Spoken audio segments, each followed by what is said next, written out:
اپنے مسائل کو حل کرنے کے لیے سبسکرائب کریں آپ کے مسائل کا حل۔ پاکستان سے کسی نے پوچھا میں مغرب کی نماز پڑھ رہی تھی تو میرے منہ سے عام روٹین کا کوئی لفظ نکل آیا، جیسے نماز کے بارے میں سوچ رہی تھی تو نماز کا لفظ میرے منہ سے نکل گیا۔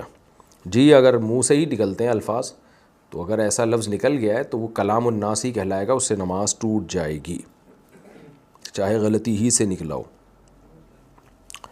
انڈیا سے کسی نے پوچھا اگر جمعہ کے دن اگر فجر کی نماز نہ پڑھی تو کیا جمعے سے پہلے فجر کی قضا پڑھنا ضروری ہے؟ کیا فجر کی قضا پڑھے بغیر جمعہ کی نماز قبول نہیں ہوگی؟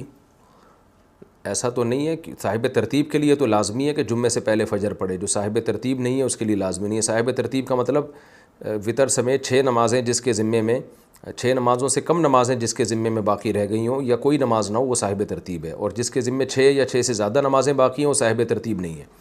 تو صاحب ترتیب جب تک پچھلی قضا نہیں کر لیتا اگلی نماز نہیں ہوتی، خوب سمجھ لیں۔ باقی فجر آپ کی چھوٹ گئی ہے تو جمعے تک تاخیر کرنا تو ویسے ہی بہت بڑا گناہ ہے۔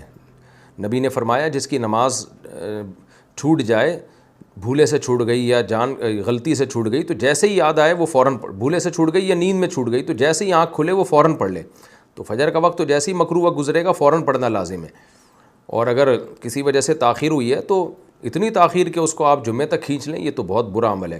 تو جلد سے جلد نماز کی قضا کرنی چاہیے، یہ آپ کے کندھے پر ایک بہت بڑا بوجھ ہے۔ اگر خدا نخواستہ موت واقع ہو گئی تو کتنا بڑا گناہ آپ کے ذمے ہوگا، تو اس لیے اس کو جمعے کی نماز تک مؤخر کرنا یہ جائز نہیں ہے۔ پاکستان سے مجھے ہمارے نانا کی جائیداد میں ہماری ماں کا حصہ کتنا ہوگا جبکہ ہماری والدہ کا انتقال ہو گیا ہے؟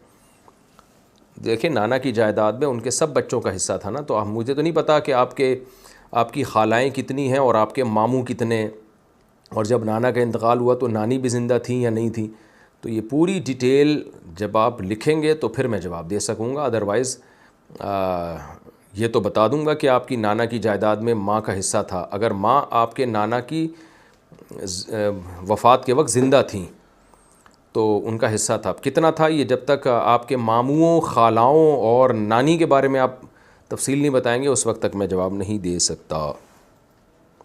عبدالرافع سکر سے اگر کوئی دکان کے گلے میں سے والد کی اجازت کے بغیر پیسے نکالتا ہو تو کیا یہ چوری کے زمرے میں آئے گا؟ جی بالکل، اور کیا آپ سمجھتے ہیں وہ ثواب کما رہا ہے، وہ ابا کی اجازت کے بغیر پیسے چرا رہا ہے؟ تو اسی کو تو چوری کہتے ہیں، اٹ از کالڈ چوری، تو گناہ کی بات ہے، اسی سے بڑی بڑی ڈکیتیوں کی عادت پڑتی ہے، تو یہ عمل نہ کریں۔